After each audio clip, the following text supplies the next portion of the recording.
पुसद येथे मध्यरात्री ट्रॅव्हल्सला भीषण आग लागली। या आगीत संपूर्ण ट्रॅव्हल्स जळून खाक झालेली आहे। पुसद शहरातील इटावा वार्ड परिसरातील ट्रॅव्हल्स स्टँडवरील एका ट्रॅव्हल्सला मध्यरात्री अचानक भीषण आग लागली। या आगीत संबंधित ट्रॅव्हल्स पूर्णपणे जळून खाक झाली। अंजली ट्रॅव्हल्स या बसने मध्यरात्री अचानक पेट घेतल्याने परिसरातील नागरिकांच्या निदर्शनास आले। काही वेळातच आगीने रौद्र रूप धारण करत संपूर्ण वाहनाला वेढा घातला।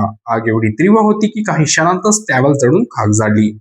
घटनेची माहिती मिळताच अग्निशामक दलाला तात्काळ पाचारण करण्यात आले। अग्निशामक कर्मचाऱ्यांनी शर्थीचे प्रयत्न करून आग आटोक्यात आणली, मात्र तोपर्यंत वाहनाचे मोठ्या प्रमाणात नुकसान झाले होते। सदर ट्रॅव्हल्स संभाजीनगर येथील जावेद शेख निसार शेख यांच्या मालकीची असून ती पुसद ते पुणे या मार्गावर धावणार होती।